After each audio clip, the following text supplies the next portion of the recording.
The blizzard had raged through the city for 2 long days, turning every street, rooftop, and alleyway into a white wasteland. Wind screamed between the ruined buildings like an angry spirit, lifting clouds of snow high into the air and throwing them back down without mercy. Even the busiest parts of the city were abandoned, left silent except for the storm's roar. No one wanted to be outside, not if they valued their life. But Marcus Hale did not have much choice. He walked with slow, heavy steps, pushing through the wind like a man fighting the ocean. His coat, an old military jacket worn thin from years of use, flapped wildly behind him. Snow clung to his eyelashes and beard until his face looked pale and ghostly. Every part of him felt frozen. His fingers stung sharply, then went numb. His boots were soaked and stiff, and he could no longer feel his toes. Marcus had survived many storms in his life, real ones and personal ones, but this one felt different. It felt alive, as if it wanted to bury everything under endless white. He kept one thought in his mind: shelter. Just find shelter. He passed by shops with shattered windows, dark apartments, and locked doors. Nobody opened their homes for a homeless man in a storm like this. Marcus understood. People protected what they had. He had learned to protect nothing but his own life. His breath came out in small white clouds as he turned down a cracked stairway leading to an old subway entrance. The sign above the stairs was broken, and the metal railing was cold enough to burn skin. But Marcus knew the underground tunnel still existed, even if the train system had shut down years ago. The emergency shelters were long gone, but the tunnels stayed warm enough to survive a night. He pushed the heavy door open and stepped inside. The world changed instantly. No wind, no snow, no tearing pain from the cold. Only stillness, only silence. Darkness stretched down the stairway like a long throat. But Marcus had walked these tunnels before.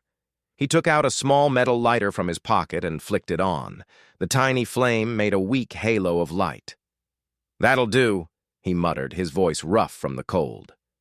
He moved deeper into the tunnel. The smell of dust and rust greeted him like an old friend. Water dripped from cracked pipes somewhere above, making soft echoes.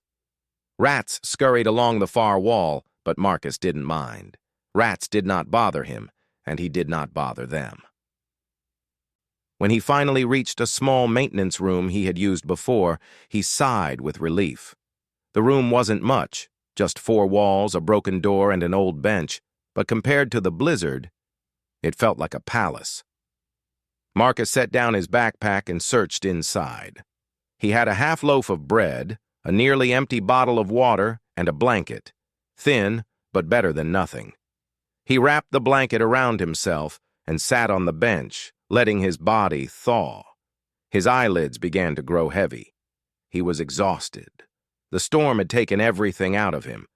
Just as he was about to drift off, he heard something unusual. A sound, soft, weak, almost like a scratch. Marcus sat up straight.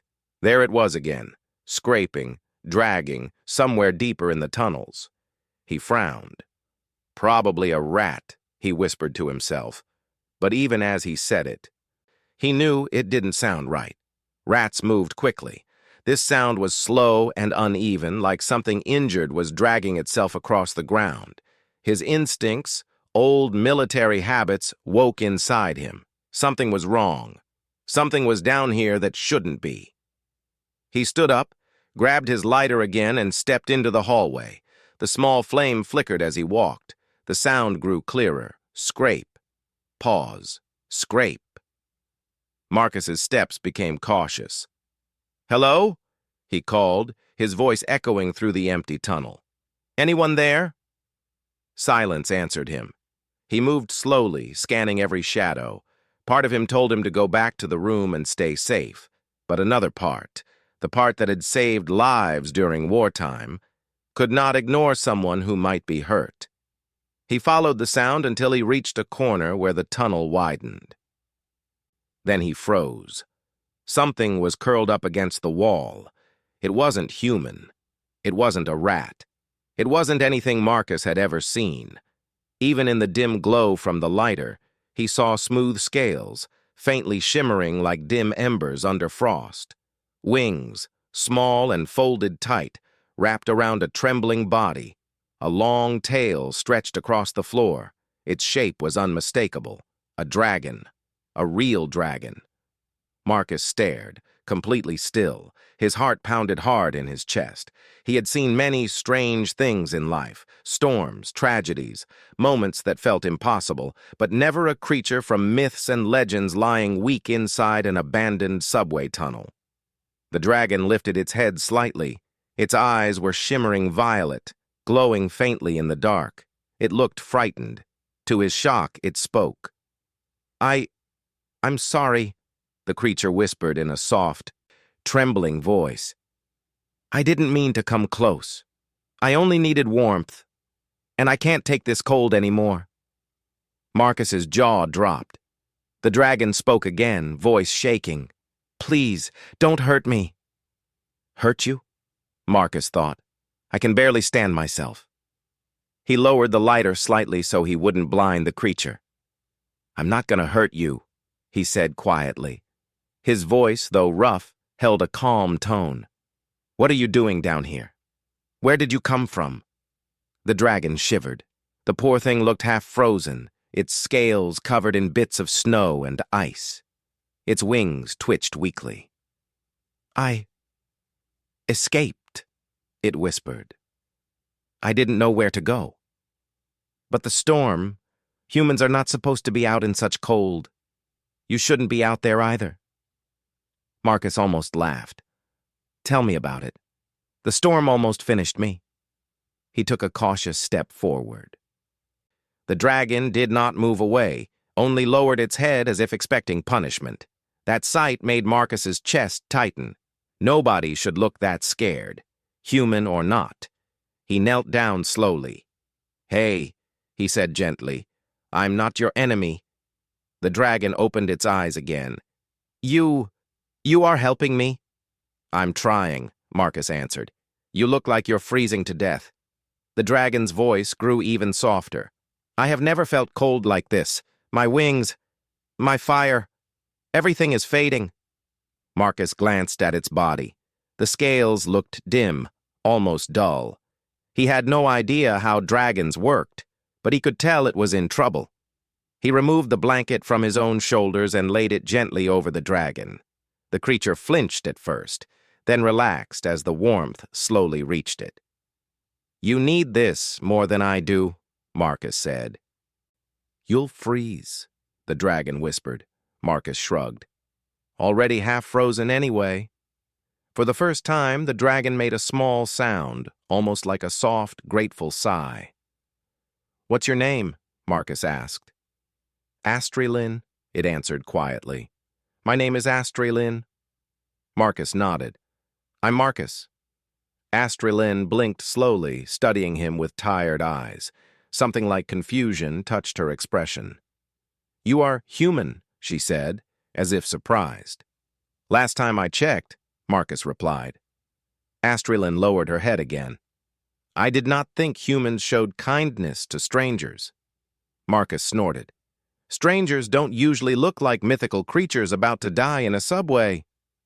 For a moment, Astrilyn almost smiled, or maybe Marcus imagined it. But then her body tensed. She looked around the tunnel nervously. "You should not be near me," she whispered, fear returning to her voice. "They will look for me. They always look. And if they find you—" Marcus shook his head. "Slow down. Who's looking for you?" Astrilyn hesitated. Her tail curled in tightly, and she closed her eyes as if struggling with a heavy truth. "I carry something dangerous," she finally said. "Something they want. Something that must never fall into their hands." Marcus leaned in slightly. "What kind of something?" Astrilyn opened her eyes, and their violet glow brightened. "A secret," she said. "A secret that could destroy your world." The words hung in the cold tunnel like frost. Marcus felt a chill run through him, but not from the weather. He stared at the small dragon curled under his blanket, a talking creature from another world, a hunted fugitive, a being carrying a dangerous secret. And he, a homeless man who had just survived a deadly blizzard, was the one she had found for help. The storm outside suddenly felt like the smallest problem in the world. The cold tunnel stayed quiet for a long moment after Astralyn whispered her warning. Marcus sat on the dusty floor beside her, the lighter still glowing weakly in his hand. The dim flame made shadows dance along the curved walls, but the silence between them felt heavier than the darkness. Astralyn curled her wings tighter under the blanket Marcus had given her. Her breathing was slow and uneven, like every breath cost her strength she barely had. Marcus cleared his throat gently. A secret that could destroy the world? You'll have to explain that a little. Astralyn didn't lift her head. I should not have said anything. But I was cold, tired, frightened. My mind slipped. Her voice was small, as if she blamed herself. Hey, Marcus said, trying to sound calm. It's okay. I'm not going to force anything from you. But if someone dangerous is hunting you, then I need to know what we're dealing with. Astralyn hesitated before answering. You do not need to involve yourself. Humans should not be part of my world. If they find you helping me, you will be in danger. Marcus gave a short, tired laugh. I've been in danger most of my life. I'll manage. Astralyn looked at him with those glowing violet eyes full of confusion and a hint of admiration, as if she couldn't understand why a human would say something like that. You are strange, she murmured. Got that a lot, he replied. Another silence settled, but it felt different now. Softer. Less fearful. Marcus stayed still, giving her time. He could see she was deciding whether to trust him. He didn't rush her. Finally, Astralyn lifted her head. Her voice trembled, but she spoke clearly. Very well. I will tell you a little. Marcus leaned forward, listening. In my world, she began, dragons are not beasts of fire or monsters from human legends. We are guardians, protectors of dimensional gateways. Gateways? Marcus asked. Yes, invisible doors that connect our world to many others, including yours. Long ago, our ancestors made a vow to protect all realms from creatures who wished to tear those gateways open. Marcus rubbed the back of his neck. So there really are other dimensions? Many, Astralyn whispered. Some bright, some peaceful, others. She shivered, not from cold this time. Others filled with beings who feed on chaos and destruction. They cannot enter your world unless the gateways are broken. Marcus swallowed. And that's what's happening now? Astralyn nodded. The seals that lock the gateways are failing. Someone is breaking them. Someone from your world? I do not know, she admitted. But I found something. A piece of the central seal, one of the anchors that protect the largest gateway.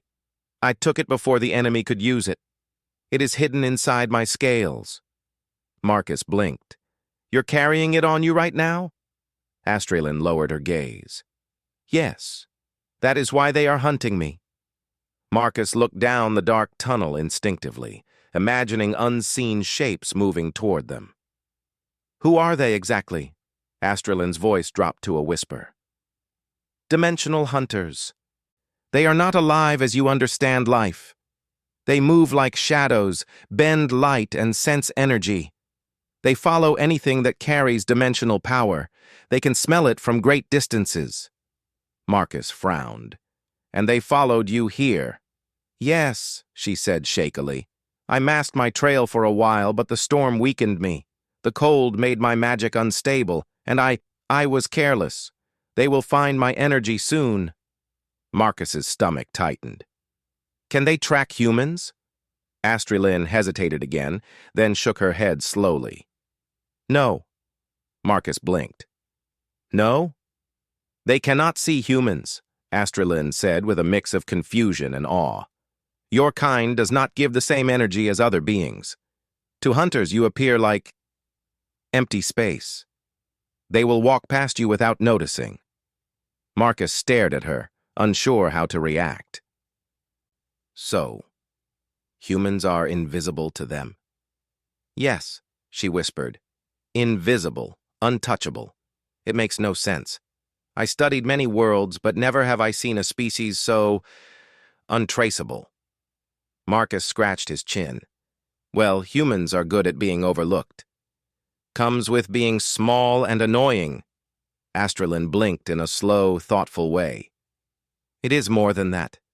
Humans are quiet, still, like a blank page the universe forgot to write on. That doesn't sound flattering. It is, Astrelin said. It is a gift, a rare one. She slowly stretched her neck, lifting herself a little from the ground. Marcus noticed her scales flickered faintly, like someone trying to relight dying embers. She was recovering, but very slowly. So, Marcus said, because they can't see humans, if you stay with me, you stay hidden? Astrelin nodded. Yes. Your presence hides me, like a shield. Marcus let out a long breath. Well then, guess you're sticking with me. Astrelin stared at him with wide, uncertain eyes. Marcus, you do not have to do this. I know, he said simply. Then why? Her voice trembled. Why help a strange creature you have never seen before? Why risk your life? Marcus leaned back against the wall. The lighter flame flickered close to his hand. Because I've been alone, he said after a moment, for a long time, and I know what it feels like to have no one. Someone gave me a hand once, pulled me out of a dark moment. I owe that forward. Astrelin studied him, her eyes softer now. Marcus continued quietly. Besides, you look scared. And I can't walk away from someone scared. The dragon lowered her head again, almost respectfully. Your heart is strange, she whispered, and kind. He shrugged lightly. Don't go spreading that rumor. For the first time, Astrelin let out a small breath that might have been a laugh. It was soft and almost musical, like chimes under snow. But the moment didn't last. A sudden shiver ran through her body. She lifted her head sharply, her eyes glowing brighter. Something's wrong, she whispered. Marcus tensed. What is it? Astrelin's wings trembled under the blanket. The hunters. I can feel them moving. They are close. Too close. Marcus's instincts kicked in immediately. He grabbed his backpack, slung it over his shoulder, and stood up fast. How many? 3, Astrelin said. Maybe 4. Marcus looked down the tunnel. Nothing but darkness. But something cold slipped into his blood, some instinct deep inside him whispering danger. We need to move, he said. Astrelin tried to stand, but her legs were shaky. Marcus quickly knelt beside her. Can you walk? Yes, she whispered, though she didn't look confident. Marcus slid his arm under her body to help her rise without touching her sensitive wings. Astrelin leaned against him carefully. Her weight was warm, but her scales were still chilled. Together, they began walking down the tunnel. Every drip of water, every rustle of rats, every echo of their steps felt louder now. The air felt tight, heavy with a pressure Marcus couldn't explain. Astrelin spoke in a low voice. Do not speak loudly. Do not breathe too fast. They sense energy, movement, vibrations. Marcus whispered back. What do they look like? Astrelin shivered. Shadows made of heat. Like smoke, but alive. They will flicker at the edges of your vision. That sounds wonderful, Marcus muttered. The tunnel curved ahead, leading into a larger, open junction. Old metal beams held up parts of the ceiling, and broken lights dangled from wires. As they stepped into the open space, Astrielin suddenly stiffened. Marcus felt it too, a shift in the air, a faint wave of heat, almost like standing too close to a fire but not seeing the flames. He turned slowly. Something stood at the far end of the tunnel. A tall, blurred shape, shimmering like hot air rising from asphalt. Its outline wavered, and its eyes, if they were eyes, glowed like dim coals. Astrielin pressed tightly against Marcus. "They found me," she whispered. The hunter did not move. It simply stared, or sensed. Marcus whispered, "It can't see me, right?" "It cannot," Astrielin said. "But it senses me. Then we need to confuse it." Marcus's eyes moved across the large junction, searching for anything. A path, a hiding spot, anything they could use. His mind worked quickly. Years of surviving danger taught him to think fast. "There," he whispered, pointing to a side corridor. "If we move slow and quiet, maybe—" But before he finished, another shimmering form appeared at the opposite tunnel entrance. Astrielin's breath caught. "There are more." Marcus felt his heartbeat pound harder. 2 shapes, then a third, then a fourth. They surrounded the junction. Astrielin trembled. "Marcus, I am sorry." Marcus shook his head firmly. "Don't say that. We're not done yet." He took a slow breath. "Stay close," he whispered, "and follow my lead." He reached into his backpack with his free hand, fingers closing around a metal tool he kept for emergencies. A wrench. Not much, but better than empty hands. He did not know how to fight creatures made of heat and shadow, but he knew how to survive. And he wasn't going to let anything take Astrielin. Not tonight. Not while he still had strength. Together they stepped back into the darkness, the hunters closing in. The storm had chased Marcus into the tunnels, but this was something far worse. And Marcus Hale, homeless, alone, forgotten by the world, was about to face enemies from another dimension. His life had never been simple. But now, it was no longer small. It was part of something far bigger, something dangerous, something extraordinary. The 4 hunters stood at different entrances of the old underground junction, their shimmering bodies flickering like heat waves rising from hot metal. They made no sound, but the air around them twisted strangely, as if the space itself was bending away in fear. Marcus felt Astrielin trembling under the blanket he had wrapped around her. Her scales glowed faintly, struggling to hold warmth. She pressed herself close to him, trying to hide inside his presence, the way he had hidden inside a warm jacket during the blizzard. Marcus whispered, "Stay close. Don't pull away from me." Astrielin nodded, her breath shaky. "I am trying, but their presence burns. They drain energy around them." Marcus kept his voice low and steady. "Then let's move before they get too close." He scanned the beams above, the cracked floor below. The long tunnels stretching outward. His mind raced. He saw no direct exit, but he saw a pattern. The hunters were not moving quickly, almost as if they were unsure exactly where Astrielin was. "Good," he thought. "They still can't see me." He grabbed Astrielin gently, lifting her wings slightly so she could walk beside him. The dragon moved carefully, trying not to make noise. Marcus took slow steps, placing his boots softly on the ground. His heart hammered in his chest, but he kept his breath steady. The nearest hunter flickered, shifting its weight like a creature sniffing the air. Marcus froze. Astrielin held her breath. The hunter turned away. Marcus exhaled slowly. Invisible. It truly couldn't see him. He leaned close to Astrielin's ear. "Quiet. Follow my steps exactly." Astrielin whispered back, "Your steps are too small for me." "Then match them as best as you can." They moved again, little by little. Each second felt painfully long. The hunters stood like statues, but their shimmering bodies pulsed with heat, giving the sense they could burst into motion at any moment. Marcus guided Astraelin toward a narrow maintenance shaft on the left side of the junction. It was small, half blocked by fallen debris, but it might be passable. The shaft led to older tunnels, a maze he knew better than anyone. They were halfway across the junction when one of the hunters twitched. Its shimmering body rippled violently. Astraelin winced. "It senses something." Marcus clenched his jaw. "Keep moving."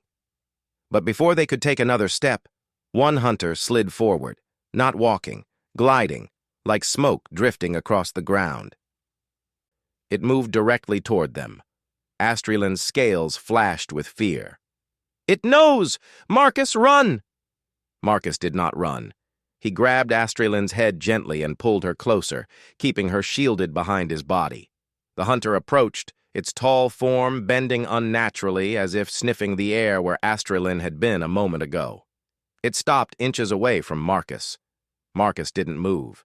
His hands gripped the wrench in his right hand, but he held it low and tight, not daring to lift it yet. The hunter's flickering outline shimmered brighter, but it did not attack. Instead, it turned slowly, confused. Astraelin whispered so softly it was barely sound. "It cannot see you, but it feels the warmth I left behind." Marcus understood immediately. Even though the hunters couldn't sense humans, they could still detect Astraelin's lingering energy. The warmth of her body, her magical presence. It was like a fading trail, and the trail led to him. "We need to break that trail," Marcus murmured. "But how?" Astraelin didn't answer. She was growing weaker again. The hunters drained heat, and Astraelin needed warmth to survive. Marcus looked around quickly. Heat, warmth, fire, anything. He spotted an old electrical panel on the far wall, half rusted, but still connected to a few wires.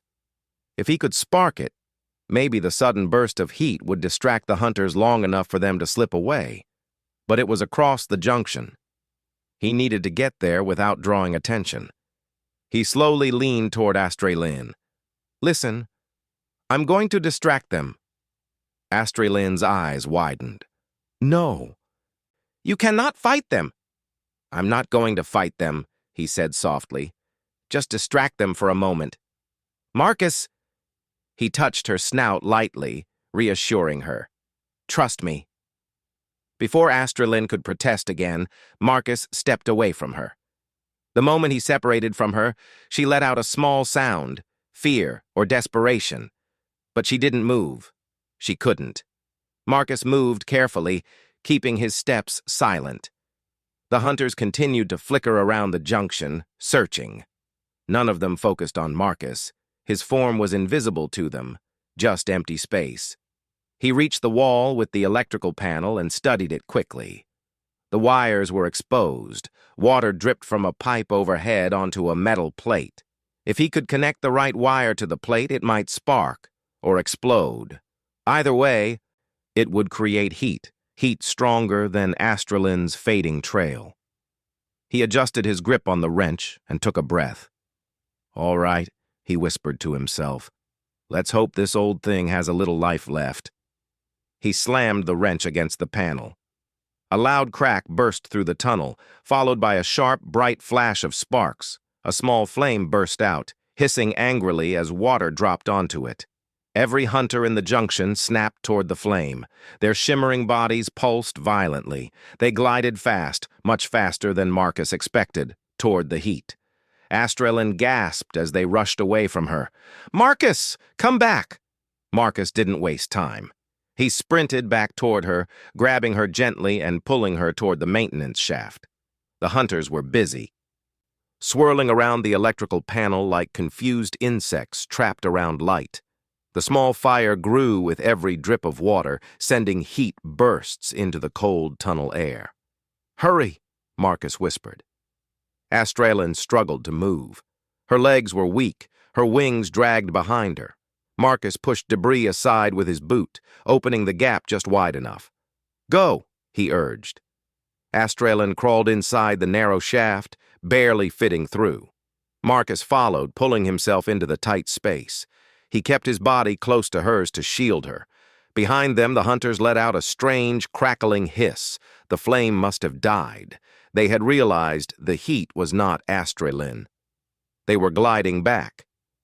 Marcus slid deeper into the shaft, keeping low. The metal walls scraped his jacket, but he didn't stop. He pushed astralin ahead until they reached a drop-off, a small ladder leading down into another tunnel. Astralin looked at the ladder and sighed tiredly. I cannot climb this. Marcus shook his head. I'll help you. He wrapped his arms around her upper body, careful of her wings, and lowered her down slowly. The ladder groaned under their weight, but held. Once they reached the lower tunnel, they kept moving. It was warmer here, at least a little.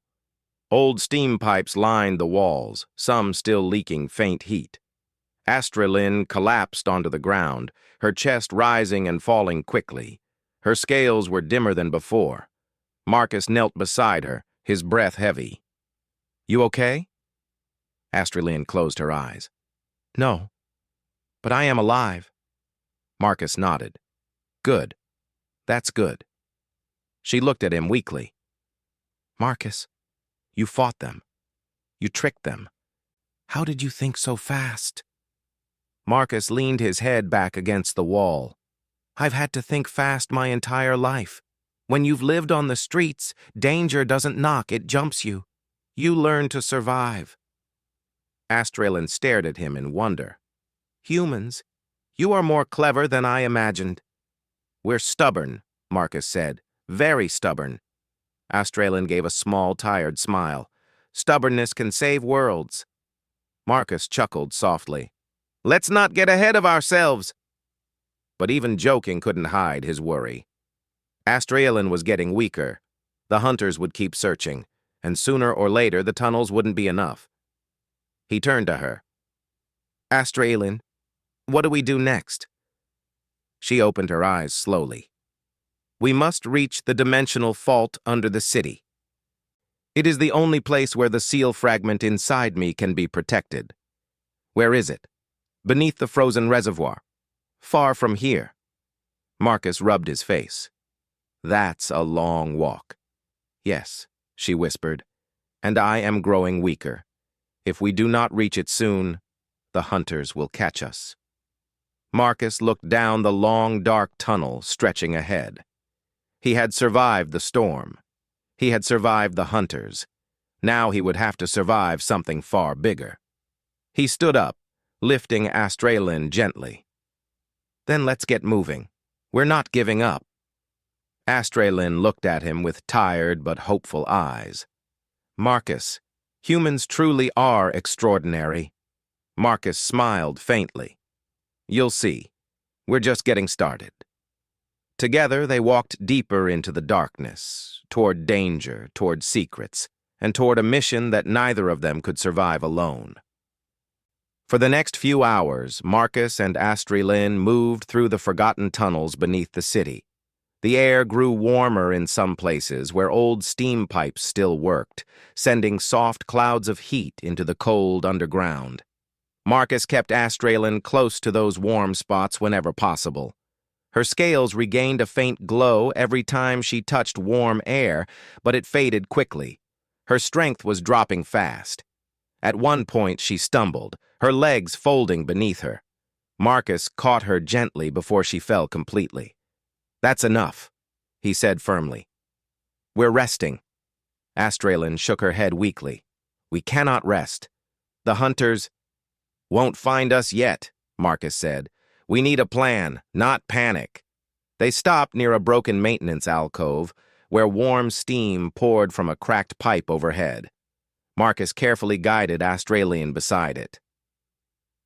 She let out a soft breath as the warmth touched her scales. This helps. For now. Marcus sat beside her, leaning back against the wall. His body hurt from walking, climbing, and carrying Astralin's weight. His muscles shook with exhaustion. But he didn't show it, not when she was struggling so much more. He watched her quietly for a moment. Her eyes were dim, her breathing heavy. It scared him more than the hunters. "Astralin," he said gently, "tell me exactly what the plan is. No half-truths this time." Astralin looked away, guilt flickering across her face. "I did not want to tell you everything, because it may put you in greater danger." Marcus sighed. "I'm already in danger, and I can handle the truth better than the unknown." She hesitated, but then nodded slowly. "Very well." Her voice was soft, but steady. "The dimensional fault lies beneath the northern reservoir. Long ago, our guardians sealed a rift there, a crack between my world and yours. The seal was strong for centuries, but now something is breaking these seals." "Who?" Marcus asked. Astralin lowered her head. "We do not know, but they have power strong enough to corrupt the gateways. When I discovered the core fragment was weakening, I removed it. It is hidden under my scales, close to my heart. Without this core, the main seal cannot burst completely. And that's why the hunters chase you." "Yes," she whispered. "If they steal the core, they will open the gateway fully. Creatures far worse than hunters will come through. They will flood your world, and nothing will stop them." Marcus rubbed his temples. "Great. So the whole world is on the line." Astralin nodded sadly. "Yes. And we need to bring this core back to the fault?" "Yes," she said, "and place it into the ancient lock. Only then will the seal stabilize." Marcus took a slow breath. "Can you do it?" Astralin looked down. Her wings drooped. "I can try, but I am weak. My fire is nearly gone. If the hunters find us before we reach the fault chamber—" She didn't finish. Marcus tapped her snout lightly. "Then we make sure they don't find us." Astralin smiled faintly. "You speak as if you fight battles every day." Marcus shrugged. "Life is a battle when you're homeless. Every night is a war for warmth. Every morning is a struggle to keep going." She studied him seriously. "You humans are stronger than you know." Marcus smiled a little. "You keep saying that." "I keep seeing it," she replied gently. A brief silence followed. Warm steam drifted around them like soft clouds, wrapping them in temporary comfort. Marcus almost felt safe until the ground vibrated slightly beneath them. A faint thump. Then another. Astralin's eyes widened in fear. "They are moving again. The hunters." Marcus stood immediately. "Time to go." They pushed deeper into the tunnels. The path sloped downward, leading toward older chambers marked with faded symbols. It was the kind of place people forgot existed, exactly what Astralin had described. As they walked, Astralin spoke again, slightly breathless. "Marcus, even when the core is placed back, the seal needs a life force anchor." Marcus slowed. "A what?" "A living energy. Something pure. Something stable. Something that can bond the core to the gateway." He frowned. "Okay. So you'll do that, right?" Astralin didn't answer. Marcus stopped walking. "Astralin?" She turned her head away. Marcus stepped in front of her, forcing her to look at him. "What aren't you telling me?" Her voice broke a little when she replied, "The anchor will drain the life of whoever binds it." Marcus stared at her, shocked. "Drain? Their life?" Astralin swallowed hard. "Yes. It is a sacrifice. Only a living soul can stabilize the seal. Once the bond forms, the anchor is gone forever." Marcus felt a heavy weight drop in his stomach. "And you were planning to do that?" Astralin's eyes shimmered sadly. "It is my duty as a guardian." Marcus shook his head. "That's suicide." "It is my world's responsibility," she whispered, "and I cannot let your world fall into ruin because of our failure." Marcus grabbed her shoulders gently. "You're not dying, not while I'm here." Astralin looked surprised. "Marcus, I cannot ask you to—" "You aren't asking," he said firmly. And I'm not letting you decide alone. Astrelin stared at him with wide, confused eyes. Why are you so stubborn? Marcus softened. Because you're my friend, and friends don't let each other walk into death. Astrelin lowered her head, emotion swirling in her eyes. I have never had a human call me friend. Well, get used to it, Marcus said with a small smile. But inside, his mind was spinning. A sacrifice? A life force anchor? To save the world? He had never thought his life meant much to anyone, but here he was, possibly the only one who could help stop something terrible from happening. He pushed the thoughts aside as they came to a large metal door embedded into stone. Strange symbols glowed faintly around it, shimmering like moonlight underwater. Astrelin gasped softly. We are close. The chamber is beyond this door. Marcus studied the door. No handle, no lock, just symbols. How do we open it? Astrelin stepped closer, pressing her snout to one of the glowing markings. Her scales lit up faintly at the touch. The door responds to dimensional energy, she explained. But I am very weak. I need help. Tell me what to do. Place your hand on the symbol beside mine, she said gently. Your energy is blank. The doorway will read it as a stable base. Marcus placed his hand against the cold, glowing symbol. A strange warmth spread through his palm, like touching sunlight trapped behind ice. The symbols around the door began to brighten. A deep rumble echoed through the tunnel. The door slowly slid open, releasing a soft breeze from the chamber beyond. Inside, a wide circular room stretched out, glowing with pale blue light. Strange, ancient machinery lined the walls. In the center was a raised stone platform, cracked, faintly pulsing with energy. Astrelin stepped forward shakily. This is the fault chamber, where the first guardians sealed the rift. Marcus followed. Where do we place the core? Astrelin lifted her head weakly. In the center, beneath my chest. She stepped onto the platform. Her scales flickered. They were almost dark now. Marcus stood beside her. Astrelin, you don't have to... But a sudden explosion of heat behind them cut him off. The hunters burst into the doorway. 4 of them. Their bodies flickered violently, drawn to Astrelin's exposed energy. They glided into the chamber like living flames trapped inside glass. Astrelin cried out softly. Marcus, no, stay behind me! Marcus grabbed the wrench again, stepping in front of her. Not happening! A hunter lunged. Marcus swung the wrench with all his strength, hitting the creature's flickering form. Instead of solid impact, the metal passed through, but the creature recoiled, its shimmer glitching. Astrelin! Marcus shouted. What hurts them? Heat, she gasped. High heat shocks their bodies.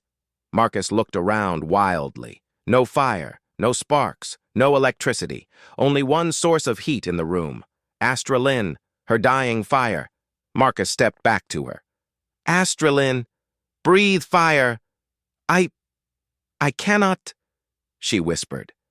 I am too weak. Try, he urged.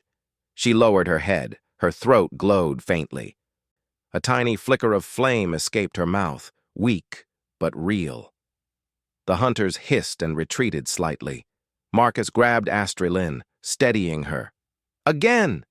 She gathered what little power she had left and exhaled another burst. It was small, but enough to force the hunters back. But she was collapsing. Marcus held her up. Save your strength. We need to anchor the core. Astrelin looked at him with fading eyes. Marcus, I am ready. Marcus shook his head fiercely. No, I am. Astrelin stared, shocked. You cannot. Humans are not meant to. Humans survive everything, Marcus said quietly. We adapt. We fight. We keep going. He placed his hand over her heart. I will anchor the seal. Astrelin trembled.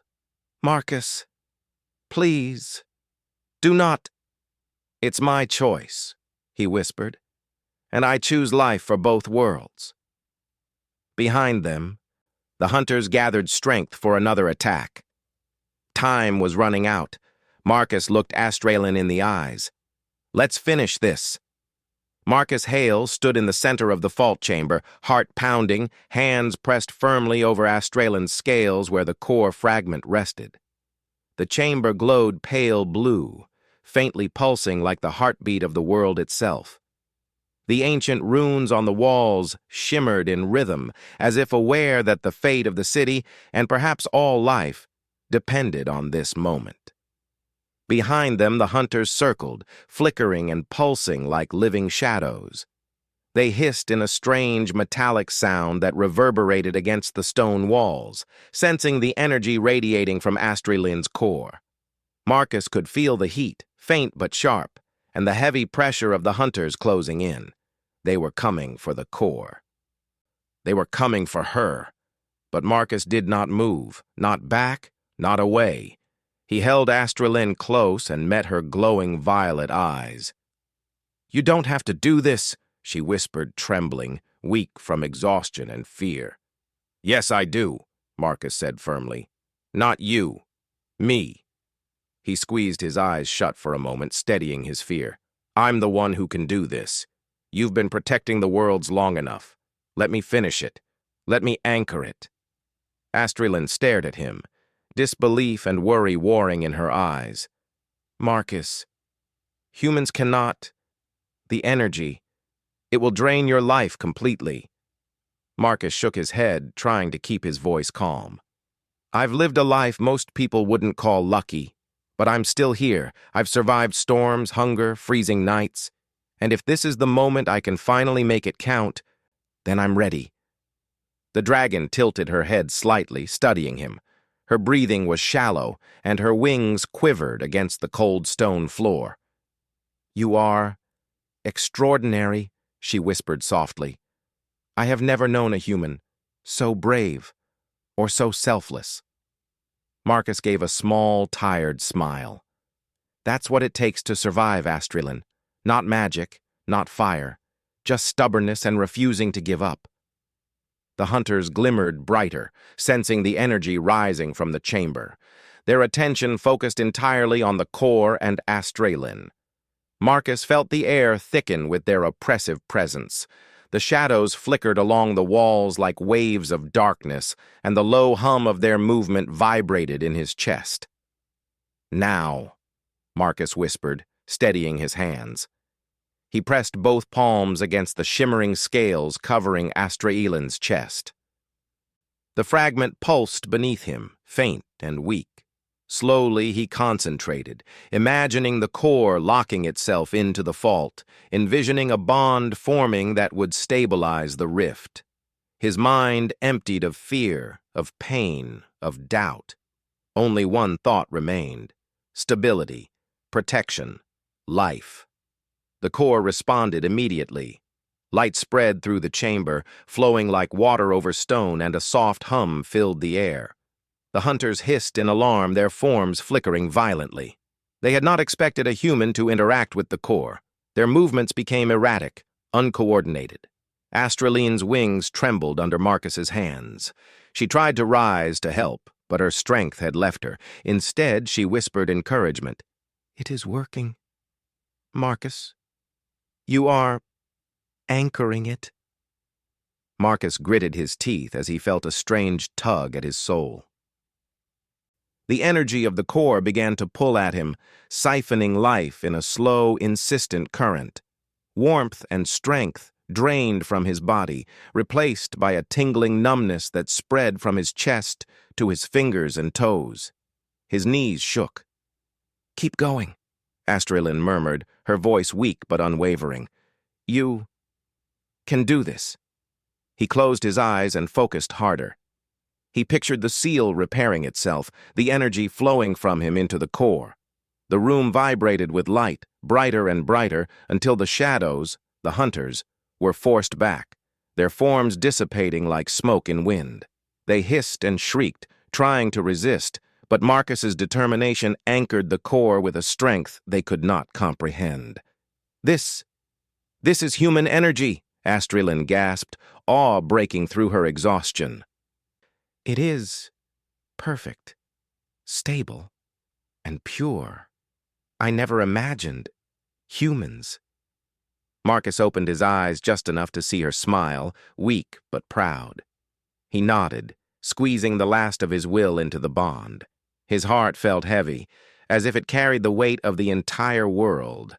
But he did not falter. One more push. One final thought. Protect life. Protect the world. The core pulsed once, brightly, then locked into place. Light exploded across the chamber, sending a shockwave that pushed the hunters back. They shrieked, flickered violently, then disappeared entirely, unable to withstand the human anchor stabilizing the seal.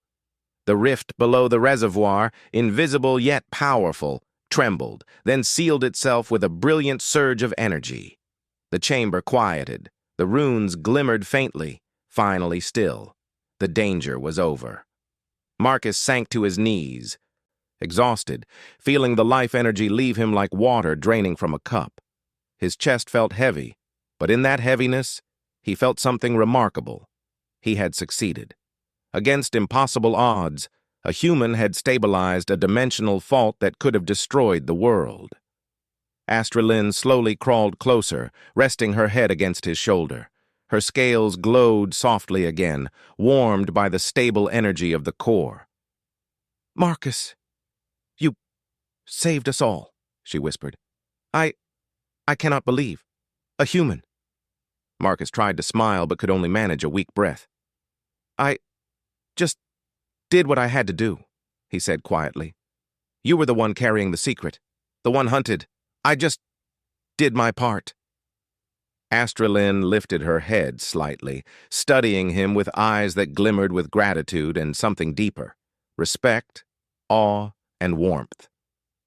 "No, Marcus, you did more than anyone could have imagined. My world and yours owe everything to you." Marcus shook his head faintly. "I'm just a man who survived. That's all." "Survival is extraordinary," Astrelin said softly. "Your species is extraordinary. You carry resilience in your very being. You adapt. You endure. You fight when others would give up. You are proof. Proof that humans are not weak and never were meant to be overlooked." Marcus looked at her and smiled faintly. "Well, I guess I just got lucky this time." Astrelin chuckled softly, a musical sound that filled the chamber with warmth. "It is not luck. It is you. Your heart, your courage, your choice to fight even when hope seemed impossible. That is what mattered." He reached down and touched the platform where the core rested, feeling the energy stable and secure. "So, it's done?" "Yes," Astrelin said. "The seal is locked.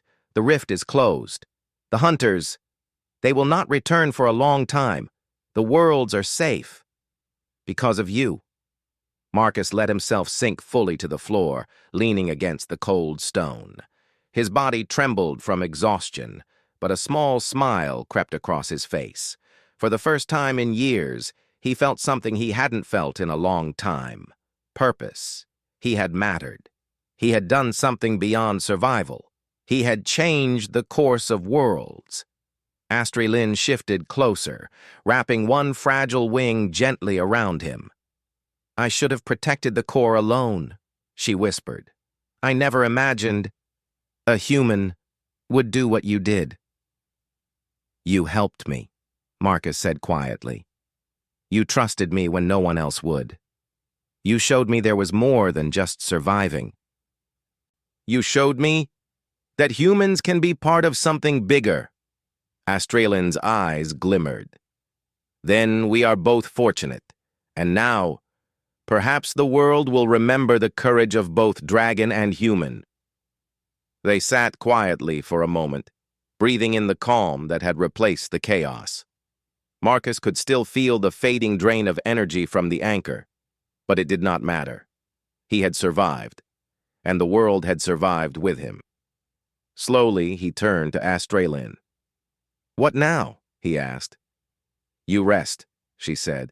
Then, you find your life again. You will not always be a shadow in the world. You have strength, Marcus Hale.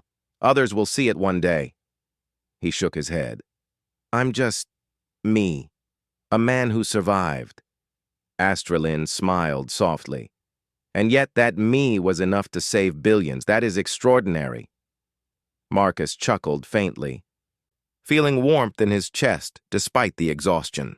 He had survived blizzards, hunger, cold nights alone. He had survived hunters from another dimension. And now, he had survived himself, proving the resilience of humanity. Outside, above the city, the storm had ended. Snow fell gently now, covering streets and rooftops in a quiet blanket. Life would continue. People would wake unaware of how close they had come to disaster. But below the city, in the hidden tunnels, a human and a dragon had fought together and succeeded. Astralin stretched her wings weakly, her scales glowing stronger now that the core was stable. Marcus, you may never see my world, she whispered, but in my heart, you are legend. Marcus smiled faintly. And in mine, you're a friend, a very strange, very fire-breathing friend. She chuckled softly. That is enough for now. You have earned rest. Marcus leaned back against the platform, finally allowing his eyes to close. For the first time in years, he let himself feel at peace. He had fought. He had endured. He had chosen humanity, his stubborn, clever, enduring humanity, and that choice had made all the difference. Outside the chamber, the faint blue glow of the core illuminated the walls. The hunters were gone. The rift was sealed, and humanity, in its simplest, most resilient form, had won. Marcus Hale, a man who had survived blizzards, hunger, and loneliness, had survived something far greater than any storm. He had survived himself, and in doing so, he had become something extraordinary. The world was safe, the dragon was alive, and humanity had proven once again that even in the face of impossible odds, it could endure, adapt, and triumph. And somewhere in the unseen corners of the city, a quiet warmth spread, not just from the repaired rift, but from the heart of a human who had refused to give up.